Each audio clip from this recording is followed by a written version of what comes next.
Liepė jam gyventi iki 100 metų. Arba prašau, jau 100 metų ir dar metų 100 metų. Esu dvigubas pilietis.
Labai nuoširdžiai jums dėkojame ir į priekį kviečiame nuostabų mūsų kandidatą į Lietuvos prezidentus Arvydą Juozaitį.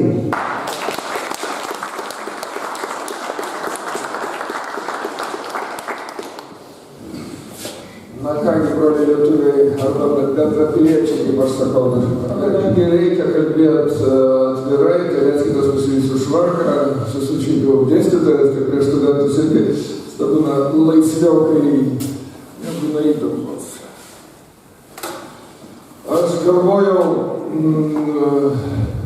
kokiais žodžiais pradėti. Ir man pasufleravo vakar, sako, viskas nuo žmonių prasideda, kalbėk apie žmonės. Antras reikalas, o skaičius svarbu, žinoma svarbu, turi būti daug žmonių.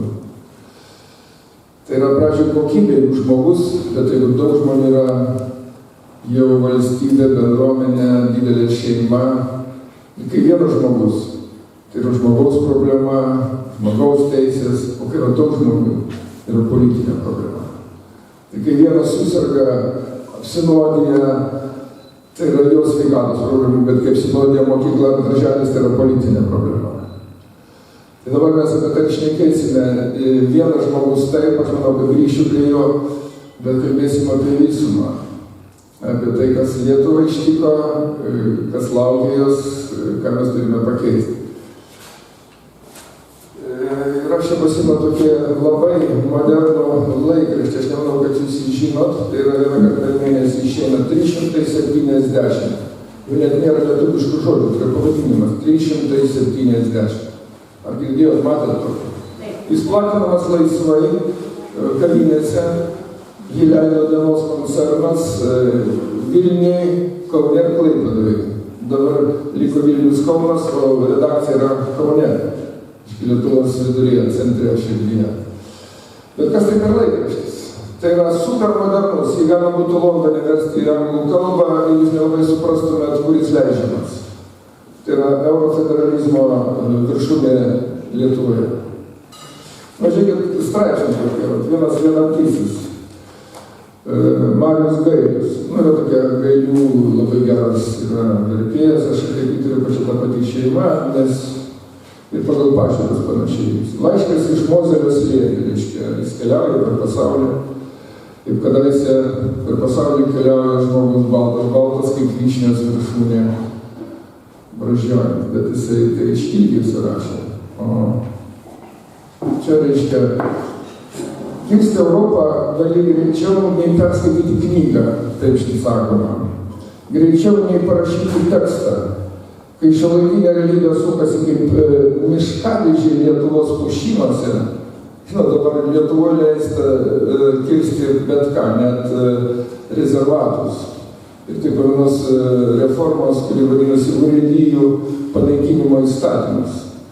Duota leidimai 15 000 kirtimų ir veža žaliavą kaip žemė Lietuvos, reiškia, neapdirbta. Užuot mes kurtume Lietuvoje darbo vietas, Lenkų sunkvežimiai savivarčiai, reiškia, kerta kiaurai viską ir veža per sieną, nes nėra sienos. Taigi, ir šis kūrinys sudaro galimybę sustoti, laikraštis beje irgi leidžia sustoti. Pažiūrėkit, ką jisai rašo.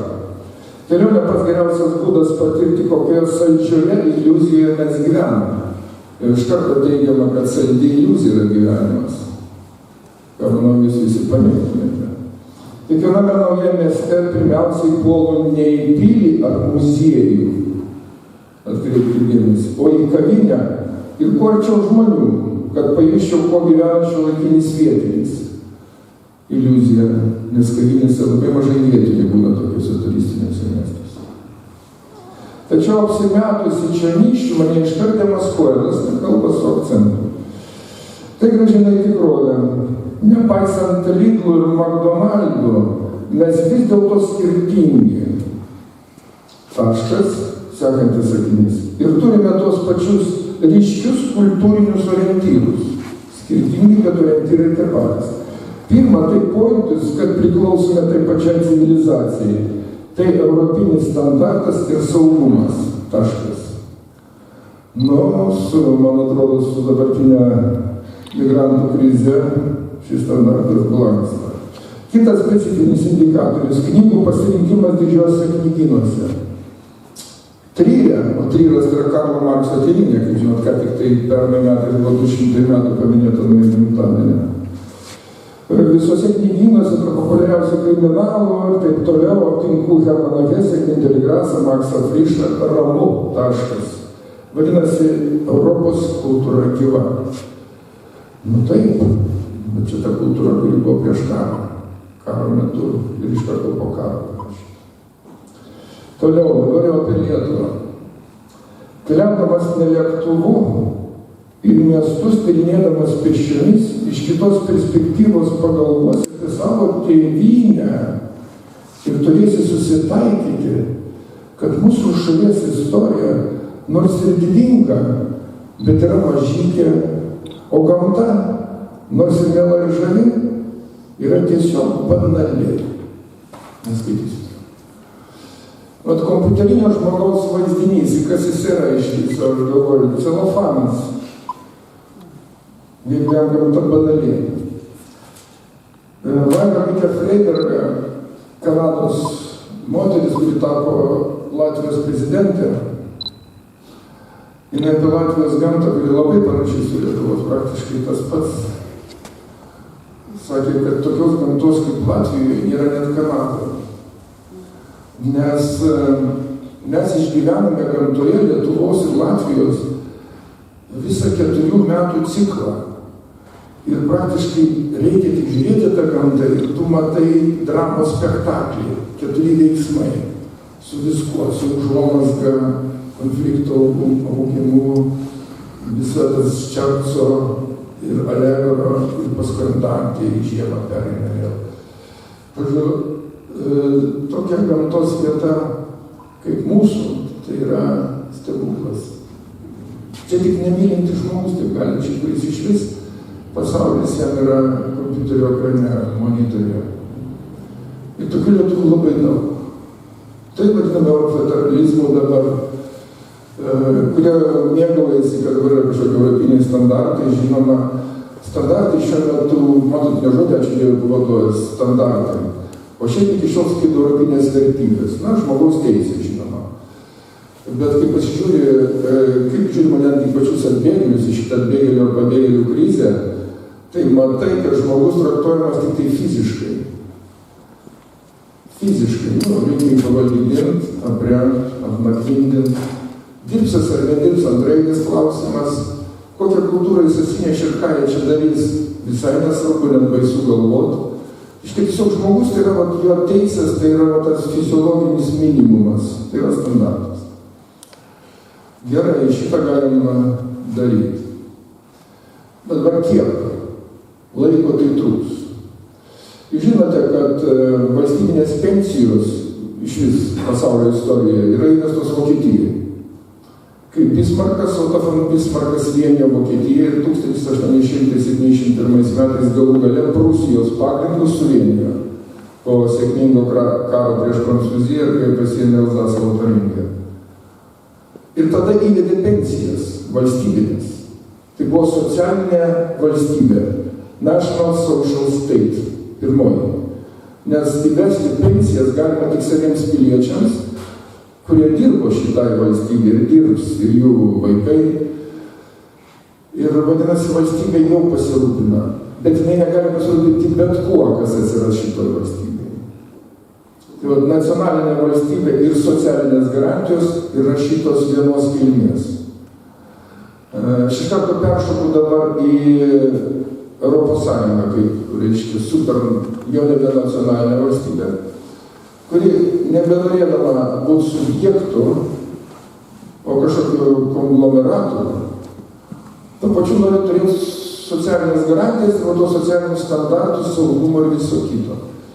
Ir mes dabar matom, kad tai viskas byra kaip kortų namelis.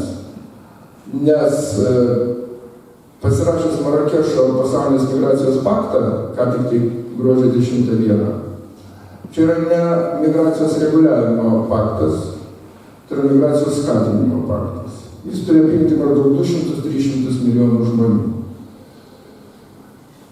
Praktiškai migracija juda labai paprastai. Sakom, kaip žuvis, žinoma, jeigu žmogus yra fizinis kūnas, o ne kultūra. Tai jis ten juda kur šilčiau. Žinoma, viskas šitas juda į vakarų civilizaciją. 200-300 turėtų atskiesti vakarų civilizaciją ir iš esmės sulyginti netgi ją su neįtin išsivysčiusiomis šalimis, aš sakyčiau, praktiškai paversti tą vakarų civilizaciją Rumunijos ir Bulgarijos socialinių garantijų lygio. Kad jau iš ten bent jau nevažiuotų niekur kitur, žinotų, kad visur panašiai. Bet iš trečiojo pasaulio atsidūrus čia. Žinoma, tai yra rojus palyginus su tais kraštais, kurie yra nugyventi visą ir karo konflikto apimti. Tai štai kas laukia iš esmės mūsų. Dabar jūs esate čia. Žinoma, iš Lietuvos išėję dėl įvairių priežasčių, dažniausiai vėlgi tų pačių fizinio pragyvenimo reikmių.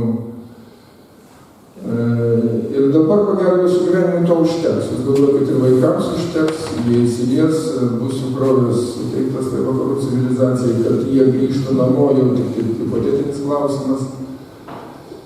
Ir vėl aš grįžtu prie to, o kiek tai gali trūkti, nuo ko pradėti. Ir aš pradėjau dėl to, kad turi būti žmonių, pakankamai žmonių. Mano kompanija, aš į ženklą prisisegęs Lietuvoje yra čia, vadinasi. Ir kai mane sako, tai kur čia, tai žinoma, manęs klausia, sako, žinoma, ne ten, kur aš esu. Aš nesu koks Tomas Manas arba tas per pasaulį keliaujantis žmogus lietuvis, kuris sako, kad Lietuva yra ten, kuris nukeliavo. Tai didžioji iliuzija. Tomas Manas iš vis sakė, kad vokiečių literatūra yra ten, kur jisai yra. Tai prie fašizmo, kai jis turėjo bėgti į Ameriką, tai žinoma, jis galėjo sušitą tokią didybės maniją. Bet mes visi to negalim. Nes vis dėlto žemės reikalas yra esminis. Ir jeigu Lietuvos čia neliks, tai yra tų pakankamai žmonių, visų jūsų, visos globalios Lietuvos neliks tą pačią vietą. Ką jūs padarytumėte? Viskas. Nes mes nesame žinoji žydų tauta, kuri keliauja su Biblija ir tą Bibliją jos laiko. Mus galėjo laikyti tik tai daina ir lietuvių kalba. Šitam išnykus lietuvė nebėra. Todėl tas uždavinys su Lietuva arba su žemė, arba su tais iššaknyjimu man yra akivaizdus. Net ne antiglobalistinis projektas, kad man dažnai prikiša, tu esi antiglobalistas ir prasideda visi šitie anti. Vos ne iki homofobo. Sakau, ne, priešingai, aš esu tikras globalistas, lietuviškas globalistas. Man svarbu, kaip kad Japonai kokiam po karo, kurio net atominės bombas užmetė, intoksikavo visą šalį, škia morališkai sužlugdė.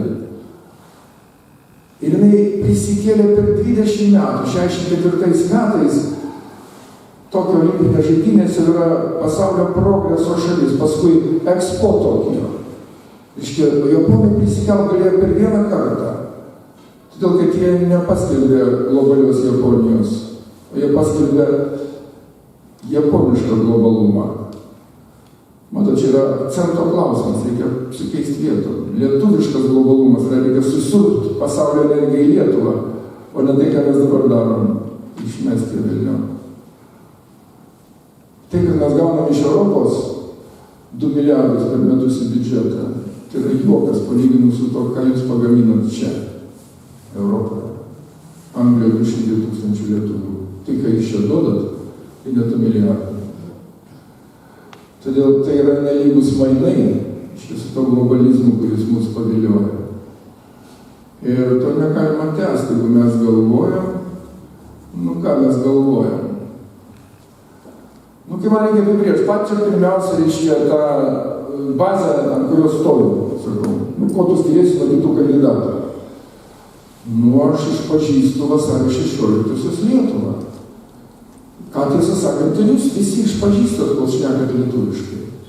Iš yra labai paprastas dalykas, labai. Tik tai jisai tiek yra užsmauktas ir šito viso turizmo pasaulinio, tokių leidinių ir tokių žmonių, kad jie dar šneka lietuviškai, bet ta kalba jau yra visiškai dirbtina ir jeigu jau gamta jam banali, tai reiškia čia viskas. Jau jis gali būti bet kur. O gamta, tai yra antrasis sandas, pirmiausia yra žemė, paskui gamta, nes ją galima ir sunaikinti, po to karo vis tiek žemė lieka, gamtos nėra. Paskui kas yra kultūra, kurią tu su gamta, su žemė padarai. Ir tada yra valstybė, 4 šitie aukštai. Šitos aukštus jau žinojo, kodėl vasario 16 vėl grįžtų. Tie, kas ją kūrė, mes sakom, kad Kudirka. Kudirka iš vis genijus, nes ir žodžiai, ir melodija, ką mes šiandien sugėdojom, jo, vienas žmogus. Nors pradėjo kaip Lenkas. Jis juokėsi iš lietuvių, lenkiškai kalbėtis. Ir jisai reiškia dabar valstybės pamatas, o jis ant ko stovėjo. O jis stovėjo ant to vardo, kurio vardu šiandien pavadinta aikštė, kur stovi prezidentūros rūmai. Tai Daukanto aikštė. Jūs turbūt retai kas susimastot, kodėl Daukanto aikštėje stovi prezidentūra. O kodėl nepriklausomybės, ne prezidento aikštė, visko gali būti. Net Basanavičiaus aikštės nėra Vilniuje, o Daukanto. Jau šia dovana likimą, nes laiku Laimonas Noreika pasiūlė Vilniaus miesto tarybai, jie laiku suprato, kol dar nebuvo net prezidentūra, buvo galvoja, kad bus ten. Gubernatoriaus rūmai, prieš tai vyskupų rūmai, ten gal žinau kas, mano darbuotojų rūmai, karininkų rūmai, po karo buvo Rudnosios armijos okupacinės. Bet rūmai, imperinės statybos, čia yra Peterburgo architektas Stasas. Bet priimti kaip taip. Ir štai Daukanto aikštė, už tai, kad Daukantas tai yra pirmasis, kuris įvardino Lietuvos istoriją lietuviškai. Iki to jau buvo rašoma visom kalbom. Visom. Latiniškai, lenkiškai, rusiškai, prancūziškai. Net lietuviai, tas Narbutas arba koks nors Oginskis. Rašė ne lietuviškai, Lietuvos istoriją, rusiškai integruotai Rusijos imperiją Karamzino. Ir Roma ir ta Žemaitės 1845 metais būda senovė žemaičių, lietuvių ir kalnienų. Ir viskas, nėra skaitančių žmonių ir pradeda skaityti. Reiškia, paskui nuo valančių su knygneščiais ima mokintis, dėl to, kad yra knyga. Beveik Biblija, bet mes jau dabar nežinom. Tai žinom, ačiū Dievui, kad Daukanto aikštė, bet ir tai net nežinom, kodėl tai Daukanto. O todėl, kad nuo to prasidėjo įvardinimas lietuvių kalbą rašyti. Sakau dabar dėl to, kad mes kaip prarandam šitą kalbą, viskas mes nebe Lietuvos žmonės.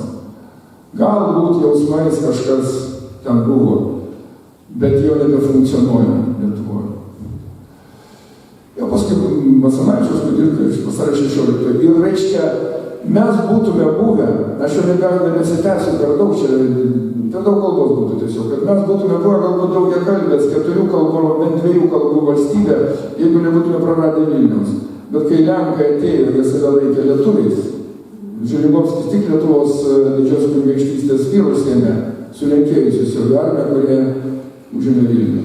Tada mūsų pasitraukė vyrai, 20 signatarų vyriausybė, antroji iš Lečevičiaus tada padėjo tašką, Lietuva kalbės lietuviškai. Ir nuo to valstybinės kalbos, lietuvių kalbos valstybė.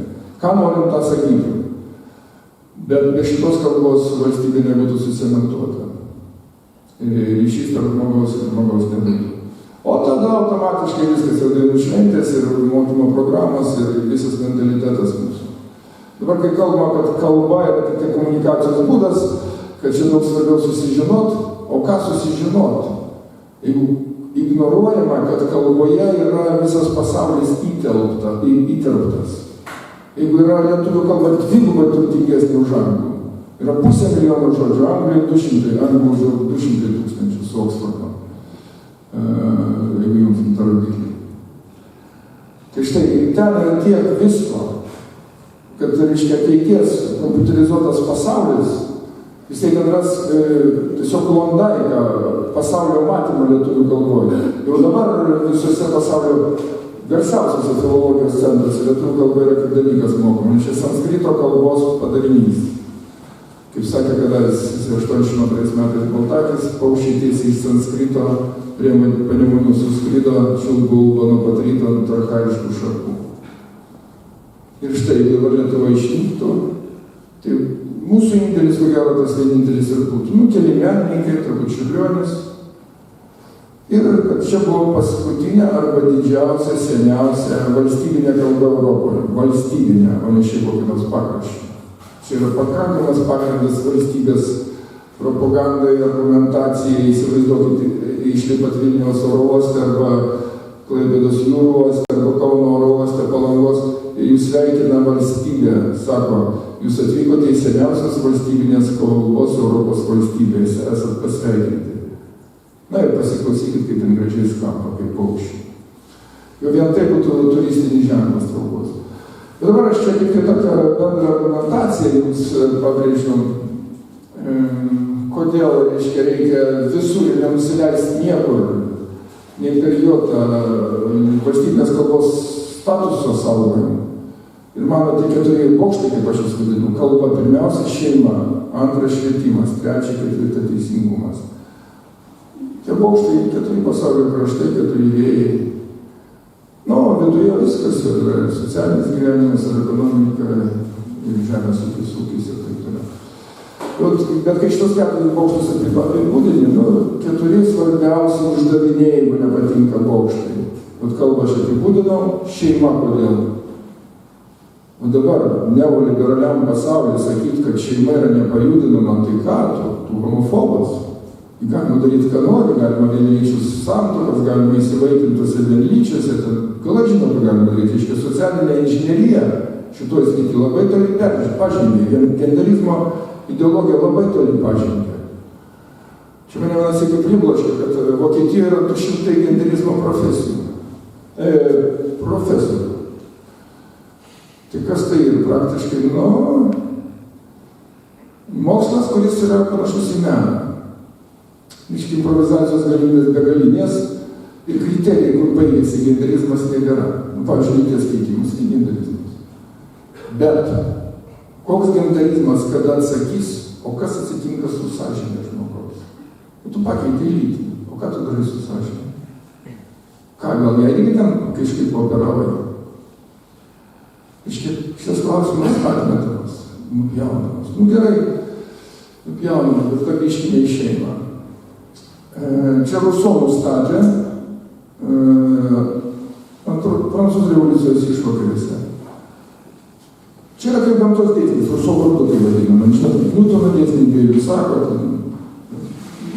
gamtos dėsnis atrandamas, žmogaus vardu pavadinamas. Tai čia yra visuomenės ląstelės dėsnis, kuris ir mūsų konstitucijos 38 straipsnė rašytas pirmoji sakymų, kad šeima yra valstybės ir visuomenės pagrindas. Bet formulavimas yra daug gražesnis Ruso padarytas. Šeima yra vienintelė institucija, kuri tiesiai iš gamtos, be jokių susitarimų ir tarpinių grandžių atėjo į visuomenę. Taškas. Dabar viskas atversta. Santuoka galima.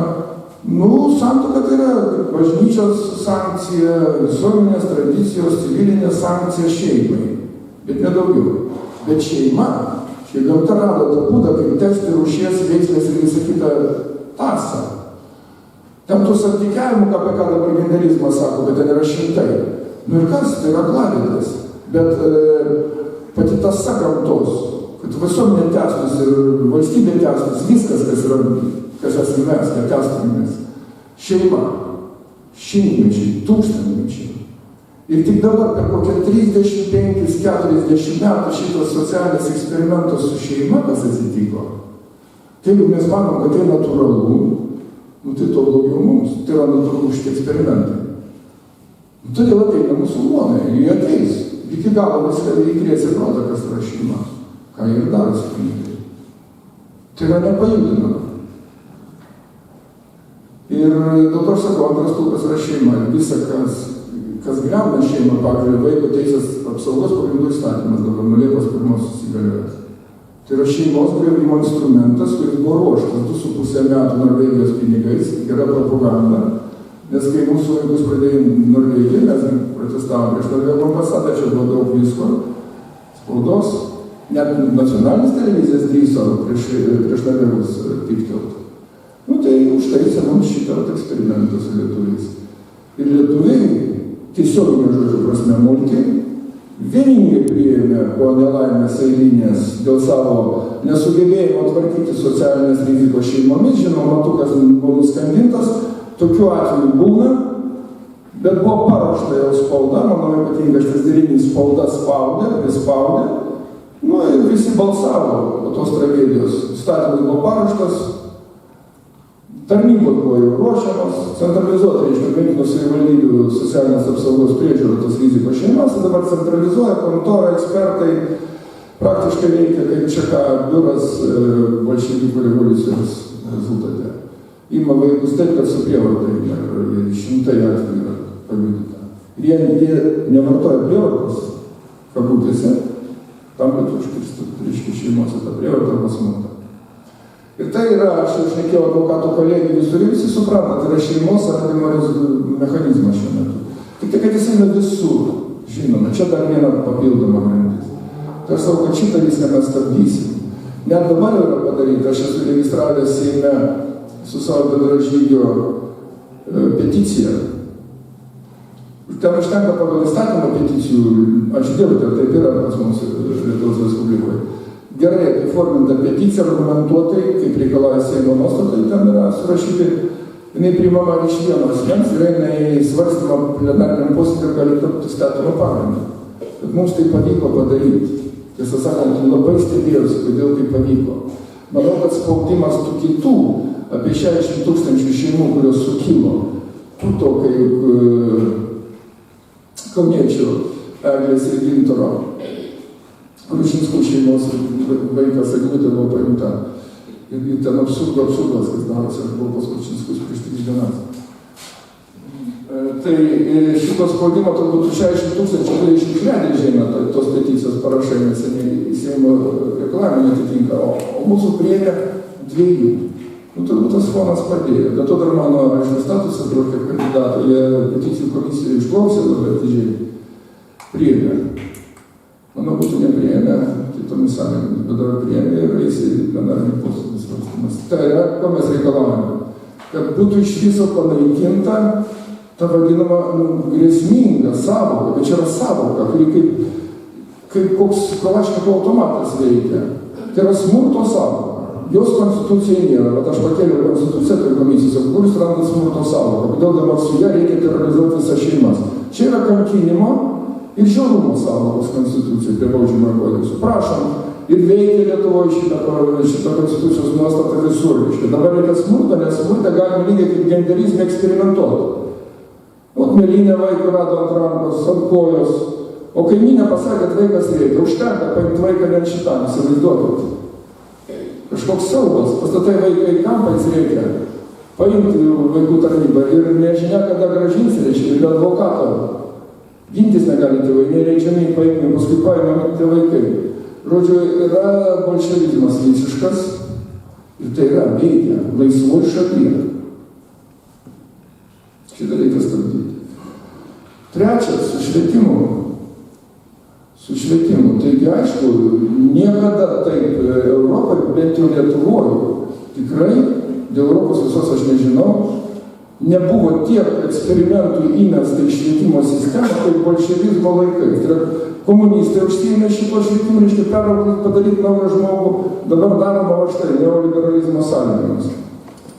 Nu tai, pagalvokit, kas yra padaryta, kad vaikas, ir jūsų šiandien vienas, manus, ar atvažiavę gal yra, jau 8-10 klasėje žino, kad jisai raus iš Lietuvos.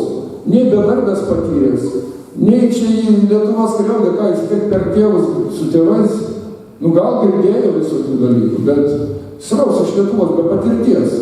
Iškia, kokia švietimo sistema, jeigu šeima, tą, reiškia, ruošia, ten tėvas ar brolis gyvena, kad ir čia laukdame, reiškia, vilioju. Kur vilioju? Iškia, valstybė paruošia tave kaip medžiagą, kaip patrankų mėsą, reiškia, vakarams. Atleiskit, biškį per grubiai pasakiau, bet kartais toks palyginimas prašus.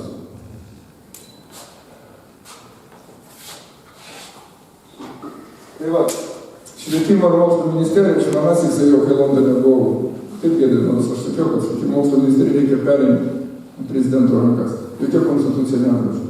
Iš 14 ministerijų šitą reikia išbraukti iš dalinimosi kvotomis. Žinot, po rinkimų kvotos, kas kiek laimėjo procentų, kiek ką ministerijų, šitą reikia išimti iš viso iš dalykų proceso. Tam užtenka nacionalinio susitarimo, prezidentas gali šitą pareikalauti. Nu ir jeigu neįsireikalaus, vienašališkai nieks nedraudžia prezidentūrai kurti visokiausias visuomenės tarybas, švietimo tarybą. Sukvieti 28 000 pedagogų, šiuo metu yra jau vis krenta skaičius, kaip žinot. Nu dabar tiek.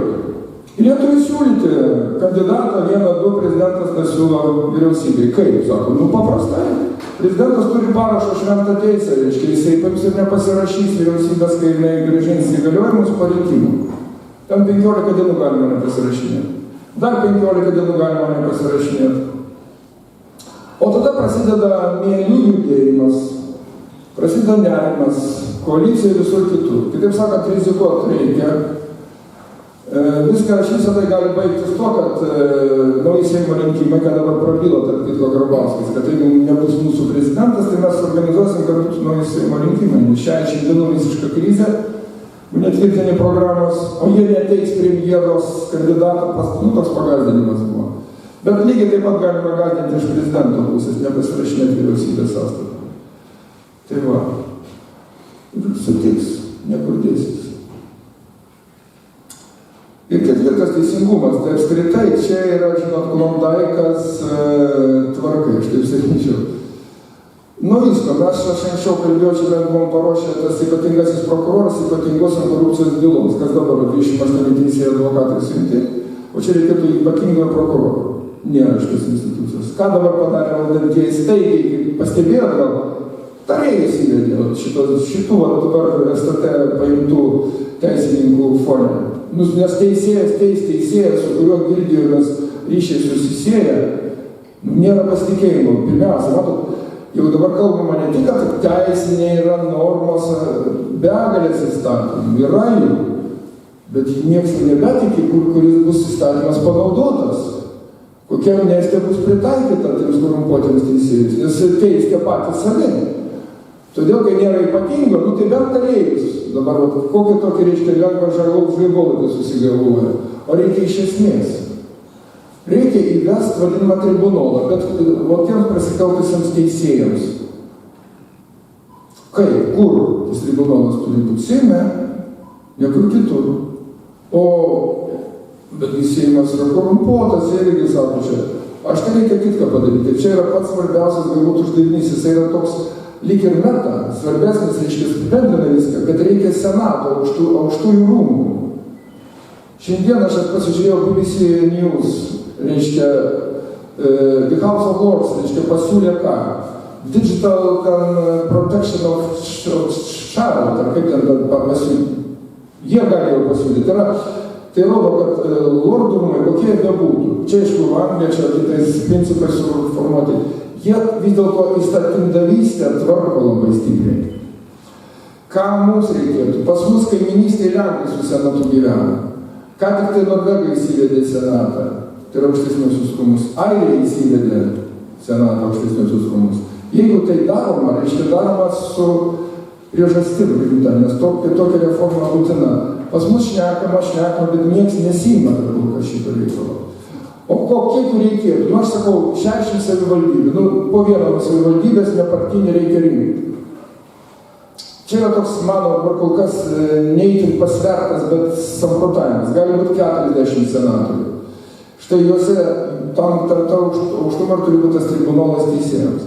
Bet dabar čia kažkoks cenzas, aišku, reikalingas senatoriui. Vis tiek nedaug. Po vieną. Tuo pačiu renkant kaip ir prezidentas senatorius, kas 5 metai ir renkam. Ne kas 4 kaip Seimą.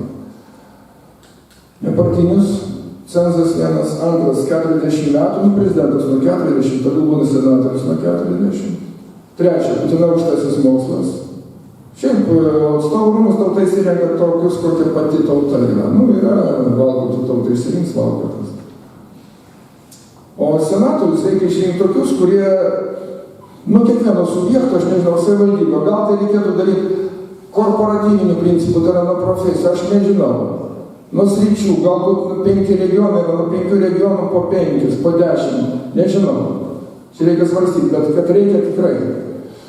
Ir jie blokuotų įstatymus. Tai yra įstatymų lietų. Lietuvoje iki 5000 per metus teisminių aktų, teisinių aktų. Seime. Ką tai reiškia, kai vienas aktas priimas, dar 2 sykius taisomas metų bėgyje. Jau po mėnesio pataisos įnešamos. Ir tai yra 30 metų. Beprotybė iš tikrųjų. Kiek Anglijos parlamente, žinot, iki 40 įstatymų per metus. 5000 Lietuvoje.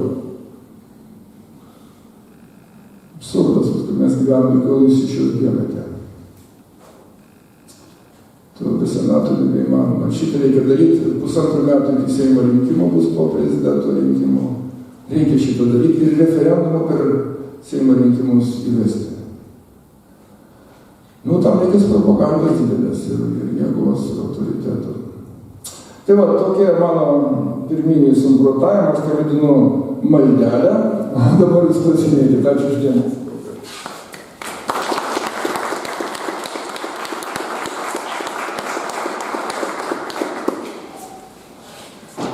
Tai turi klausimą. Kas jūs domina? Aš turiu klausimą. Prašom. Kiek žinau, jūs ne šalininkas dvigubos pilietybės. Štai taip ir maniau, kad bus pirmas klausimas. Pati pirma yra taip. Ne šalininkas, taip. Taip. Tai manęs vis tiek neatbaidė. Nuo to, kad aš vis tiek apsisprendžiau, už ką balsuosiu. Gerai. Bet ar galima, kadangi ten yra keletą išimčių.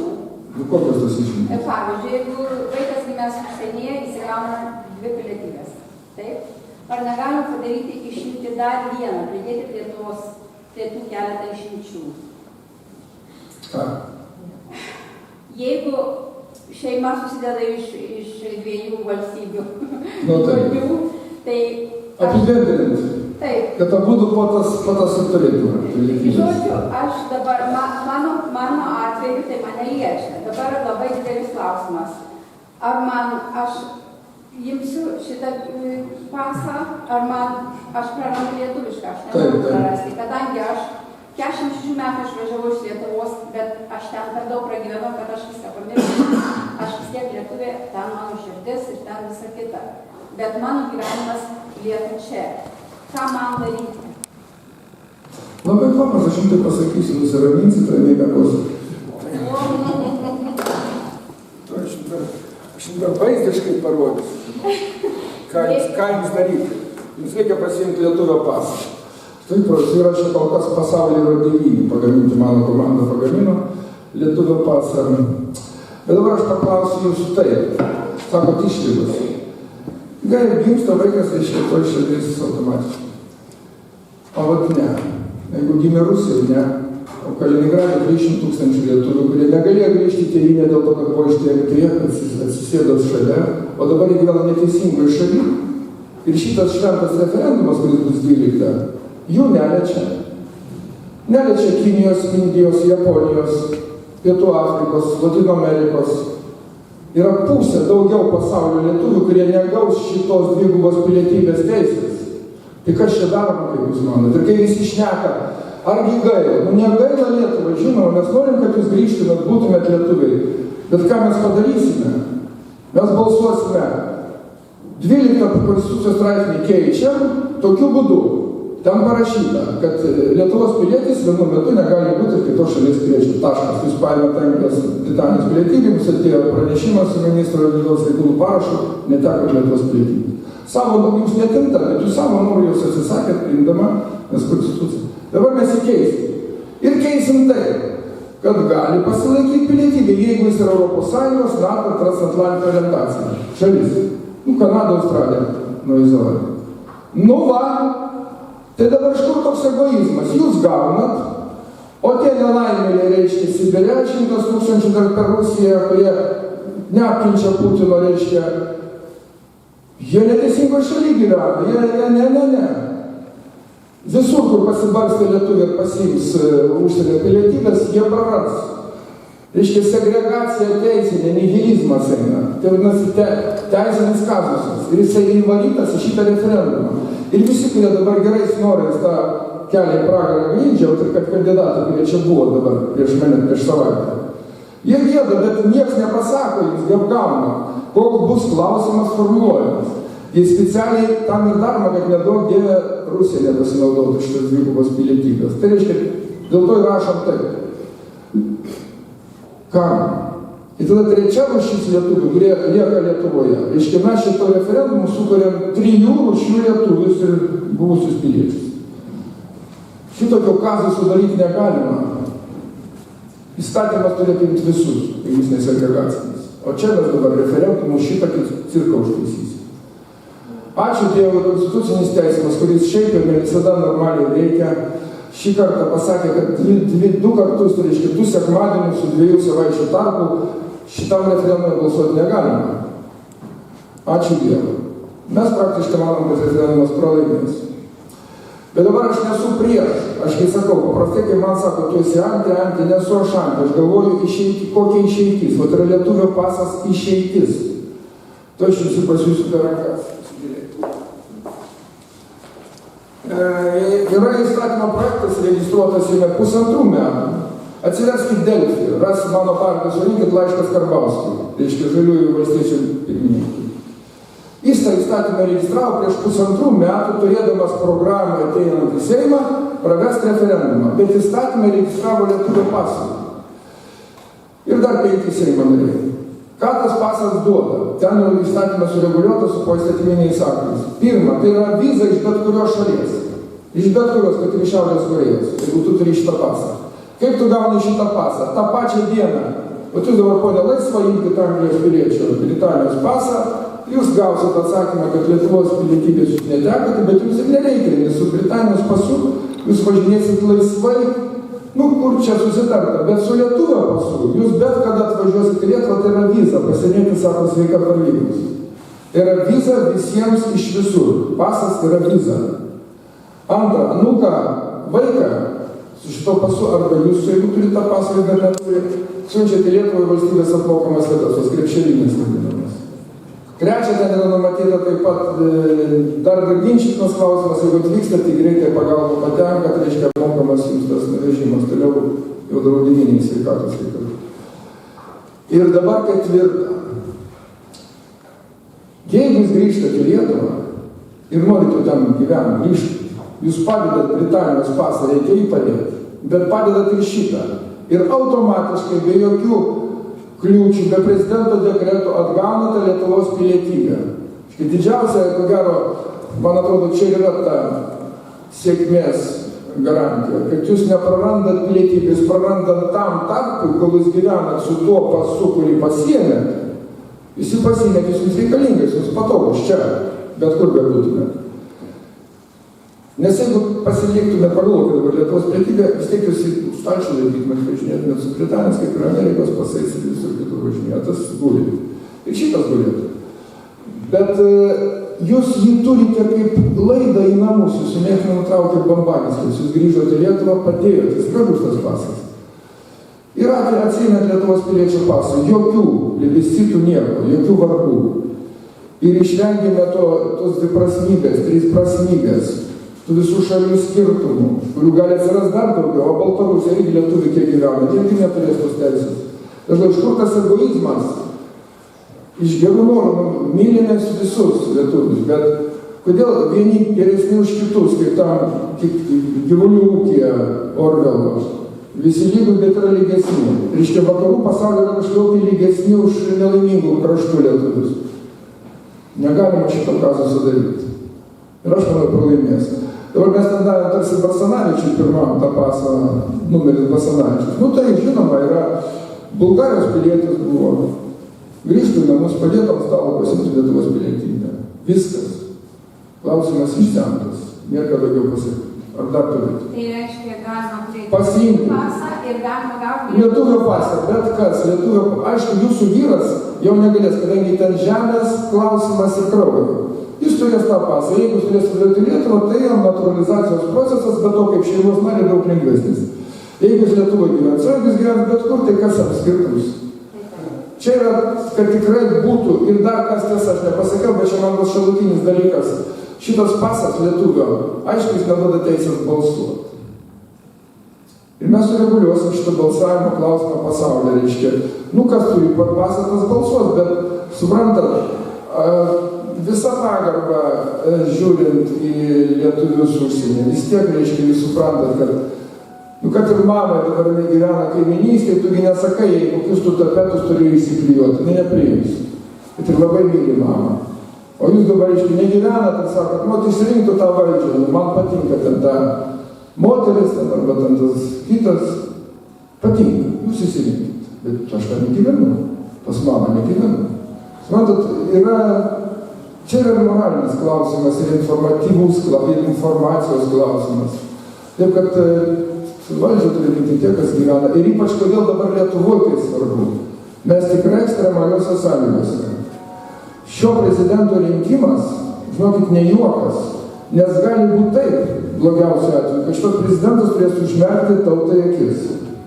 Per 10 metų bus kolosaliniai pokyčiai pasaulio mastu, Europos mastu, nes kas dabar darosi, čia yra, mes matom, kas pasidarė per 30 metų nuo mūsų nepriklausomybės, ko mes tikėjom, ką mes gavom.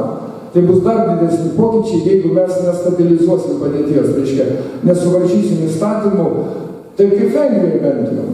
Aš, pavyzdžiui, aš nežinau, kiek jūs informacijos turit, bet tai, kas Lietuvoje, tai vos ne Kremliaus agentas, reiškia, ten Vengrija yra Kremliaus būstinė, košmaras, kas rašoma. Tu pasižiūrė, jeigu renka tauta 3 kartą ir vis didesnę persvarą į parlamentą, tą Fidesz, tai kažką tai reiškia. Dabar pasižiūrė Orbano kalbą, einant į 3 kartą į premjerus, kalba tautai, vengrų tautai. Tai paskaitykit, net Lietuvos spaudoje rugsėjo buvo mėnesį paskelbta. Bet niekas neskaito ir neanalizuoja, nes čia yra klėjimas ir viskas. Tokie mąstymai dabar klišiniai yra. O ten pasižiūrė, jis rašo, ačiū Dievui, reiškia, sporto varžybų ir sporto lankomumas 100% išaugo, teatrų 50% išaugo per 8 metus, kad mes valdėm. Reiškia, bankų sistema 50% tapo nacionalinė, reiškia. Laikraščiai tapo 50% nacionaliniai. Kai nėra bankų ir laikraščių nacionalinių, labai sunku kalbėti apie nacionalinę valstybę. Tai viską jisai sako. Šeimos neišėjo iš mados, šeimos. 46% išaugo santuokų Vengrijoje. Tai kas čia yra? Ką čia Kremliui šito reikia? Tai va, kur yra įrodymas, kad gali pražūti pasaulis, bet jūs visi matėt Spartos filmą, kai Serksas eina, reiškia, persia Spartą. Čia dabar tas blockbusteris. Ir Sparta laikosi, tarsi sako, galas jums Sparta, kas iš čia dulkelė? Sparta sako, mes girdėjom, kad Atėnai nepasidavė. Į ko baigėsi? Leonidas Serksui sako, čia yra Sparta, čia yra Lietuva. Ir jis įmedūmė. Tai yra, apskritai žmogus yra tai, ką jis gina. Ir jis nieko negina, kas jis yra daržovė. Tai mes turim tėvynę, kalbą, stebuklinę pasaulio, reiškia, beveik seniausiai, aš nežinau, sanskrito kalba yra perėjus, yra žinių nepalygus arka, čia yra atsidūrus, prie Baltijos. Čia apskritai Europos stebink šito, o čia dabar niekinimas kalbos. Švietimo ir mokslo ministerijos priedai yra jų daugybė, jūs reikia naikinti. Vienas iš jų. Kokybė vertinimo centras. Dabar platina Lietuvos mokyklose anketą, kuri vadinasi pažangos anketą.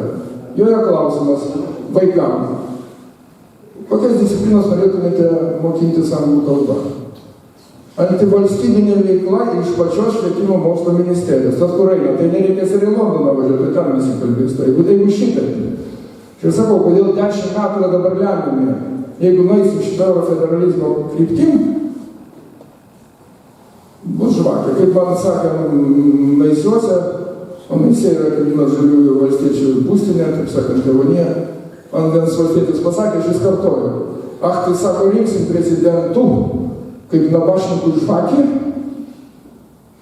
Iškimės jau vagonai, dabar tik žvakė belieka pastatyti, prezidentą išsirinkti. O taip ir pasakė tiesiai man rinktis. Nu taip, susirinkime nesiskapstydavo. Nu, jūs sakyk dabar, kad tu nesi žvakė prie vagono, reiškia. Nu, tu dar neišnyko, aišku. Bet vat kas yra, čia ne jaukai. Dabar aš žinau, kad turiu duoti vieną klausimą, kas tai yra federacija Europos, ką čia tas Višegradas. Tai aš jums pasakysiu, jūs patys gyvenat čia, su Brexitas, reiškia, palėtė ir Brexitas palėtė. Matot, vėlgi čia, vėl Kremlius kaltas, vėl dar kas nors kaltas, čia reiškia, žmonės yra bulvių maišai, čia, reiškia, internetu juos pabarstėjai, vieną kitą kampą čia balsavo, ten nebalsavo, čia kas daugiau užmokėjo. Absurdas. Žinot, kad balsavo provincija už Brexitą. O ką tai reiškia? O tai reiškia, kad ir Lietuvoje. Jeigu mes norim prikelti Lietuvą, mums reikia provinciją prikelti. Nes miestas Vilnius. Nu, kaip sako Lietuvoje, važiuoju į Vilnių arba į Londoną. Va, yra tas globalizacijos arba federalizacijos židinys. Ne vėl ten dabar du liberalai, vienas už kitą reiškia smagesni. Nu, ne liberalai, jie yra neoliberalai, jie išėjo iš partijų, komitetus kūrė, jie ten galą žino kas. Nu, bet tie, kurie didysis kapitalas ir taip toliau, reiškia, žmogus yra dulkelė. Tai kas čia yra atsitikę su federalizmu iš esmės, ir Europoje, aš kaip suprantu. Iš kitai, national states turi būti eliminated. Nu, tą Junkeris kelbė visi, Junkeris apskritai pasakė, sau leido pasakyti, tai kad čia ta Europos Sąjunga vištydė, nesusitarsi su nieko. Tai o ko čia su tokiu Junkeriu tartis bankininku, kuris skirtingais batais dažnai išeina? Matot, kaip išeina, reiškia, nuotraukos. Nu, aš nežinau, tas reikalas, kaip čia sakom, jam artimas. Bet čia yra ta moralė, kuri 68 metais užgimė. Žiūrėkit, ne vienas filmas, jūs atidžiai žiūrėkit, paskaitykit geras knygas. Baisieji 68 metai. Tai yra taip, tada, kada De Gaulės buvo nuverstas Paryžiui, studentų ir profsąjungų, kai buvo, pažiūrėkit, Paris Riots, Paryžiaus riaušės, kas darėsi, nereikėjo nei musulmonų nieko. Škiai jaunimas ėjo antikultūrinę revoliuciją, nereikia šeimos, tautos, valstybės, religijos, nieko nereikia. Jie nuvertė De Gaulį, reiškia, karo didvyrį, kuris prancūzį išgelbėjo. Nuvertė, gerai. Frankfurte šaudino visus profesorius prie mano. Aš nežinau, kaip Londone čia, bet aš Vokietija prancūzėlis pasižiūriu, kas darėsi. Taip, tai ta karta buvo 20-mečiai. Dabar jie valdo Europos parlamentą. Tavo federalistų, ir kurių himnas yra Imagine. There is no heaven, kas čia yra tas Lenino gražioji daina. Įsivaizduok, nieko nėra. Nei pragaro, nei rojaus, nieko. Visi žmonės, all the peoples living for today. Šiai dienai gyvena. Vat čia yra daržovės. Labai gražiai sudainuotas. Čia yra Europos Sąjungos idealas. Tai tas idealas, kuris yra 68 metų kartos suformuotas. Jų mechanizmas, jų rankose dabar. Bet yra kita Europos Sąjunga. Dėl to sakau, kad tai Europos Sąjunga nėra šventa karvė. Jinai dabar minkoma, ištisai minkoma. Yra tendencijos. Yra va šita tendencija, federalistinė. Junkerio, nu ir Tusko, žinoma, čia tas tie iš Lenkijos, nu, išvis ta tautos partija valdo. Bet dabartiniai rinkimai, kurie bus kartu su prezidentu, ateina visai kita Europa, tikriausiai. Su Salviniu, su Kurcu, su Alternative für Deutschland, su Slovakais, tada tarpe Čekais, Lenkais. Tai maždaug 300 bus nacionalinių partijų atstovų. Jie gali iš 751 deputato nu iki pusės gal, bet jau realios prognozės tai bus. Tai bus visai kita Europa. Ir pamatysim. Ir dabar aš jums sakysiu apie naują vektorių. Tas vektorius, kuris Vyšegradas vadinasi. Jisai susiformavo 1991 metais, kai čekai Slovakai, dar tada buvo viena valstybė, Lenkai ir Vengrai, stumė save, būstino, reiškia, kad kuo greičiau Europai NATO. Jie susivienė, kad bendra pozicija būtų. Mums nelabai padėjo, nes ir Baltijos šalis prisijungė, tada mes, žinom, 10 šalių įėjom 2004 Europos Sąjungą. Dabar, reiškia, ta pati organizacija, susitarimas įvyko, jie net buvo susitarę, dabar, sakom, negyva jau ta Vyšegrado grupė, nieko panašaus. Dvišalės konsultacijos nuolatos, ypač tarp Vengrijos ir Lenkijos, dėl dujų. Praeitas sausį, tai yra prieš metus jau gerokai, buvo susitaręs Orbanas su Lenkijos vyriausybė, reiškia, jau dujos ir iš Lenkijos, iš Rumunijos, einam, kad iš Rusijos atsikabinti. Ten, reiškia, net gali būti nuo mūsų suskaitytų dujų terminalų iš Klaipėdos. Ir čia atskiras projektas, jisai dabar labai svarbus, nes mums per daug tų dujų. Ką tai sako? Kad šita grupė biškai kitaip dabar elgėsi, nes supranta, kad mes vadavomės iš komunizmo, kai visi kartu su Vengrais ir tas paslaidas. Kaip tautos, tai buvo nacionaliniai atgimimai. Kas Europoje 50 metų jau buvo tirpdoma. 68 metų revoliucija yra tos riaušės, tas moralinė revoliucija, tikrai sakant, priešinėjama ir taip toliau. Jinai parodė, kad per daug ilgai taikoje gyveno ir užaugo po karo karta, kuri jau nematė reikalo čia iš vis valstybė. Ir va, o mes atėjome būtent Baltijos kelias, kas yra, kai tu stovi kelyje, tu laikai ranką žmogaus. Ir ta grandinė milijonų, bent jau Lietuvos pusėje. Milijonas. Tu reiškia, ir tu laisvas jautiesi, tai nei laisvė, ir visi. O čia yra toks fenomenas, kai reiškia simbiozė individo ir tautos, arba bendruomenės, kaip sakysi. Tad mes taip ir atėjome į Europą. Dabar labai greitai tirpdoma viskas. Ir tą šiaurės projektą metama Junkerio. Tai yra, nu, aš vaizdiškai, čia nebūtų Prancūzija šiaurė, bet šiaurės vakarė. Anglija iškrenta šito projekto dabar. Ir ačiū Dievui, aš esu už. Žinau, kaip jūs čia visi vėl skaičiuosit, 8% nuosmukio laukia, nieko. Čia pasaulinė valstybė nenusmuks. Tai va, ir laukia mūsų tokia Europa, kuri bus Vyšegrado grupės dominantė. Nes Vengras, Orbanas pasakė, visada kartuoja tas, tarp kitko, kad mes esam krikščionybės paskutinės bastionas. Europa veltui mus čia dabar traktuojat baudimais, išjungimais iš Europos tarybos balsavimo, sankcijom finansiniam, išgyvensim. Nes ekonomika Vengrijos labai stipriai, jie per šitos 8 metus, jie sakė, per 10 milijonų vietų, jie per 8 sukūrė 756 tūkstančių darbo vietų Vengrijoje. Nereikėjo net bėgėlių, nei pabėgėlių, patys reiškia, kai pradėjo tvarkytis. Tai jie parodo, kad dabar aš baigsiu taip pat atsakymą. Žiūrėkit, aš galvoju, kodėl nesėkmė visų šito Europos projektų. Pati didžiausia sėkmė buvo Napoleono. Socialinį kodeksą įvedė, net dabar prie Nemuno, Kaune, Aleksuotė, socialinis kodeksas Napoleono veikia. Mano mama 5 arus turėjo atsimti per Napoleono kodeksą. Dabartinės laisvės. O tai, kad Napoleonas buvo subjektas, jis ėjo per Europą pats.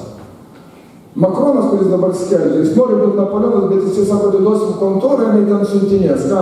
Atsimnat, tu dabar girdėjau, čia 4 dienas, kai paskelbė tą savo projektą, juokingą vaikišką. Pradėsim nuo rinkimų, kad populistai neįsiverstų į valdžią. Reiškia kontroliuosim rinkimus. Po komisarą atsiųsime nacionalinės valstybės. Pasakė Makronas, kuris geltonų liemenį nesutvarko. Nu, klausykit, su koks daug dalykis iš tikrųjų. Tai va, štai, kad subjektų, kodėl žlunga imperijos ir Europos federalizmas yra pasmerktas. Štai, kad nieks nesiims atsakomybės, tai kaip su pabėgėliais. Nepastato sienai, kol jis susitars, 5 metus tarsis, atsiras 10 milijonų pabėgėlių. Ant lagaminų sėdėjo Šiaurės Afrikoje 16 milijonų. Tik tai nebuvo transportavimo priemonių, būtų atitransportavę jau 15 metais.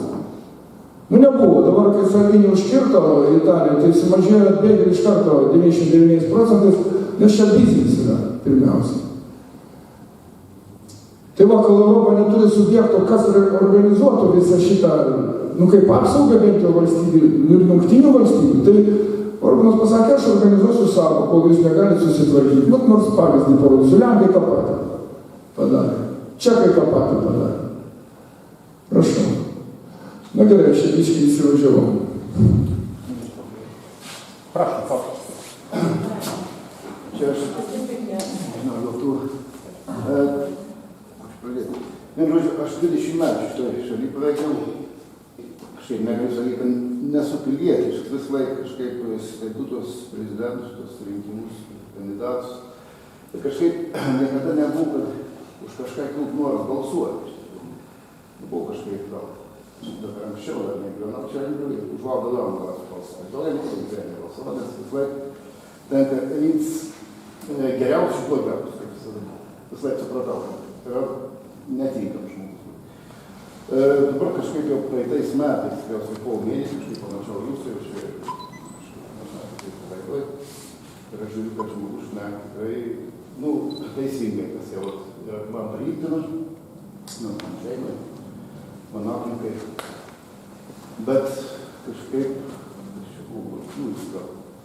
Ir jūs įvartinat Grybauskaitis, prezidentas Grybauskaitis yra kaip teigiamai, reiškia, 8-9 balas kažkaip.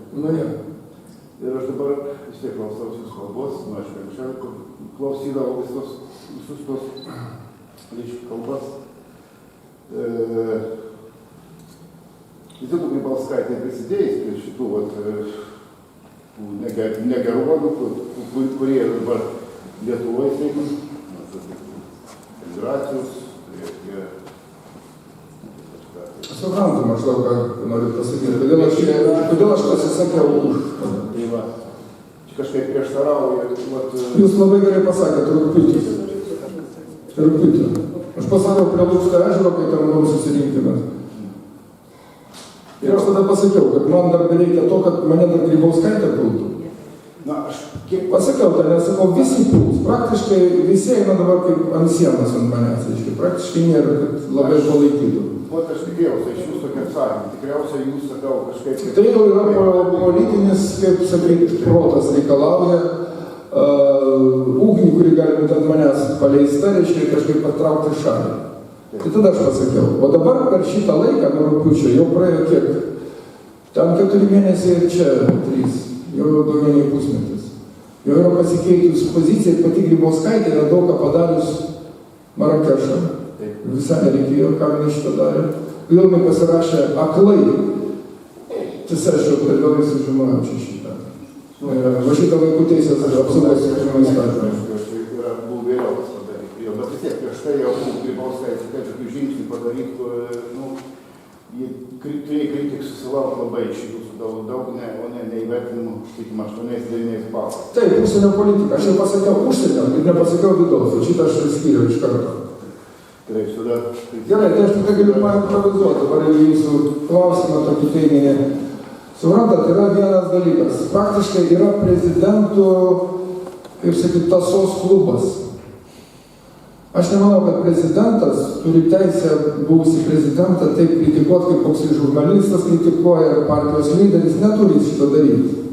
Ir ypač jeigu eini šitą postą, irgi nereikia taip persistengti. Nes gali labai daug pasakyti, kas buvo blogai. Kas iš to buvo? Todėl aš tada labai atsargiai pasakiau, turėkit galvoje, aš ištisai kas savaitę, aš žengiu į priekį. Aš matau labai daug galimybių. Priedo, kai pas mane dabar tiek daug žmonių, jūs neįsivaizduojat, kiek man padeda žmonių. Visose ministerijose, pradedant nuo krašto apsaugos, vidaus reikalų, socialinių darbų. Eina srautai, ką daryti reikia. Man dabar jau daug lengviau yra ir kita vertus sunkiau, nes per daug informacijos. Dabar aš jau daugiau žinau apie prezidentę. Galėčiau daug ką pasakyti ir kartaus, teisingo. Bet nėra reikalo, liko 2 mėnesiai, tegul jinai ramiai išeina. O šiaip, tik tai žinau, ką nedaryčiau, ką ne, tai dabar tai tikrai bus. Pavyzdžiui, Marakešą iš karto denonsuosim. Iš karto. Vienas iš pirmųjų tarptautinių aktų bus Marakešo susitarimo denonsavimas. Ką padarė Brazilijos prezidentas?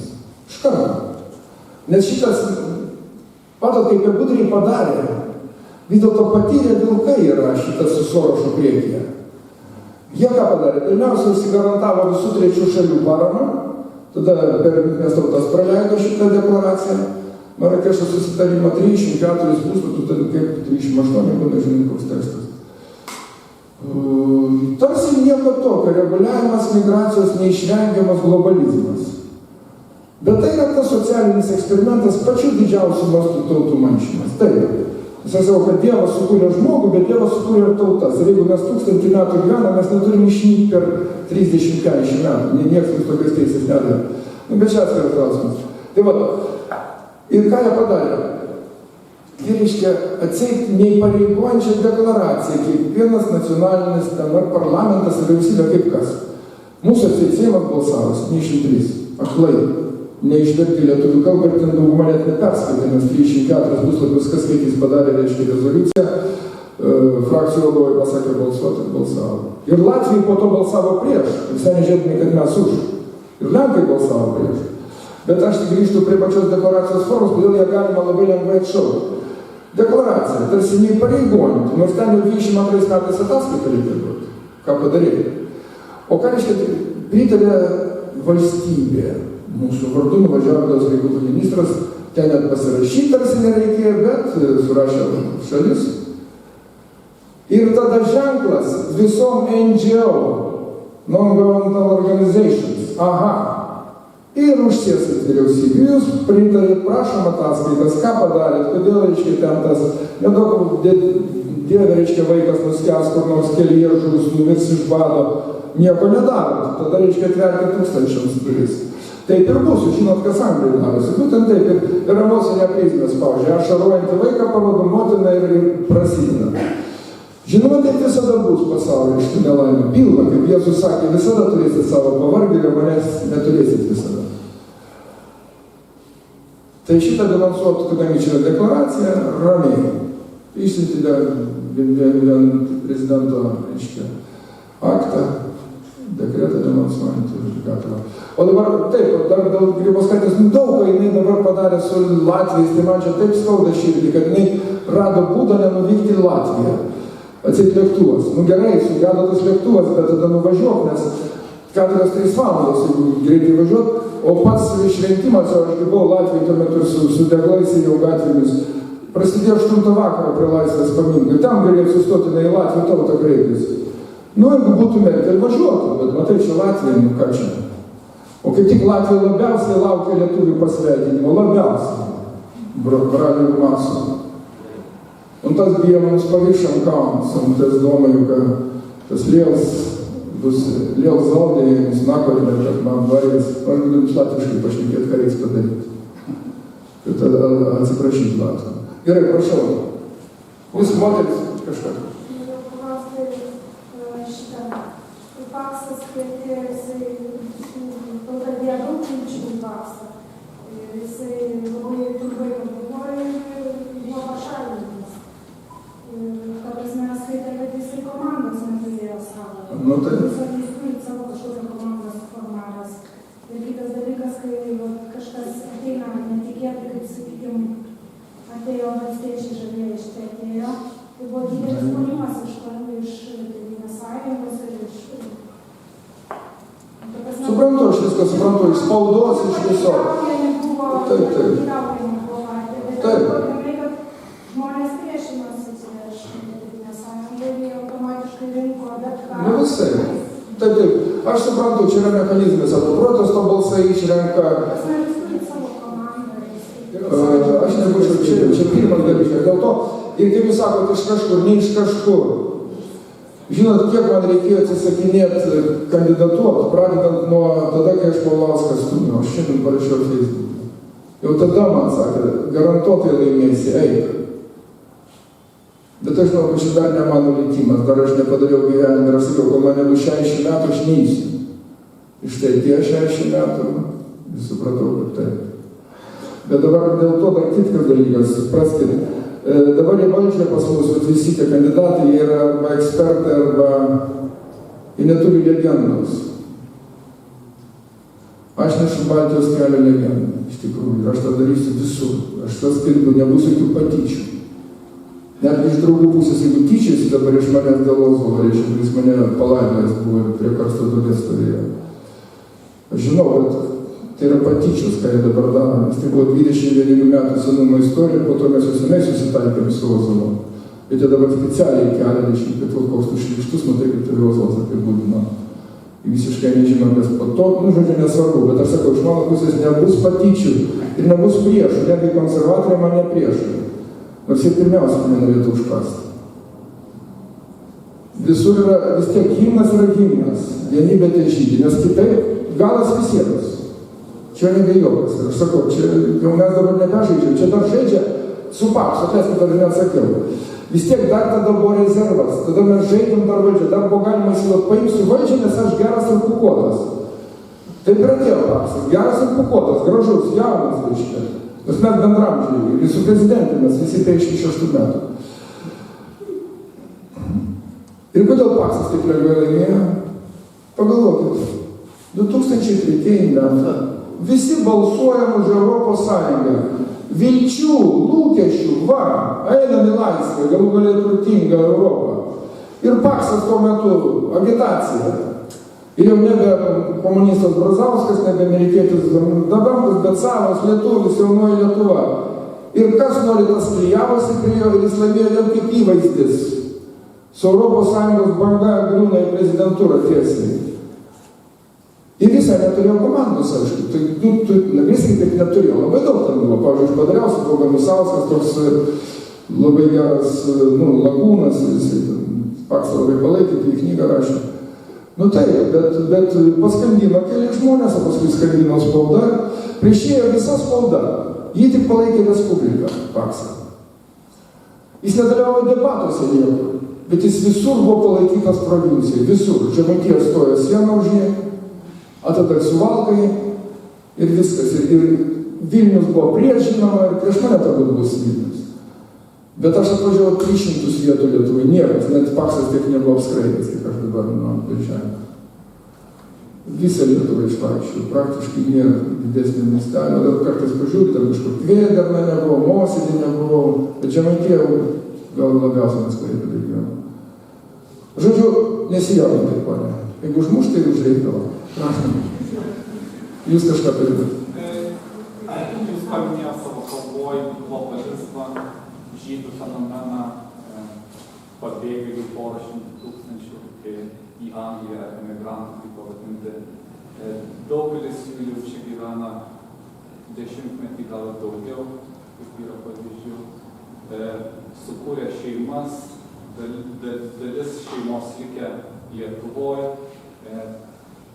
Buvo tokie kiekybiniai vyriausybių planai susigrąžinti lietuvius atgal namo, bet tai pasirodė, kad mažai sugeba ar gali tai padaryti. Norėjau paklausti, iš tos perspektyvos, tie ryšiai su Lietuva, kai kurių žmonių nutrūksta dėl to, kad dalis tėvų miršta ir šeimos kažkaip daugiau suleidžia šaknis čia. Ar įmanoma, tarkim, iš Lietuvos prezidento kažkaip įtraukti tuos lietuvius, kurie yra emigravę į kažkokią veiklą Lietuvoje, ar galima pasinaudoti tą diasporą, kuri išvykus į užsienį? Kokios jūsų mintis šiuo požiūriu yra?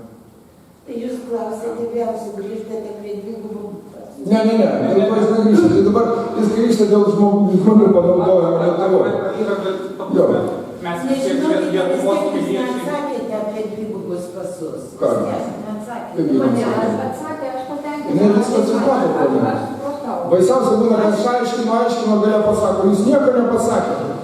Ne, tai čia mano nuomonė, aš nesupratau. Ne, ponė, tai aš pasakysiu, viską Aš pasakysiu. visiškai nesupratau. Nesupratot? Ne. Jūs galite savo imti Anglijos pilietybę, atsisakyti Lietuvos. Meskit Lietuvos pasą. Bet pasiimkit Lietuvio pasą. Tuo metu pasiimkit Lietuvio pasą. Ir jis garantė, kad Lietuva jūsų neatsisako, jums grąžins Lietuvos pilietybę, kai tik grįšit. Viskas. Bet tai yra spintas tas Lietuvos pasas. Ne, ai, Aš jums pasakiau, įstatymą įstatymo projektas guli 1,5 metų projektas, pačių valstiečių, jis įregistruotas. Aš paklausiau Karbauskio, tai nebaigiau minties, Delfi, atsiverskit, Karbauskio žodžiu.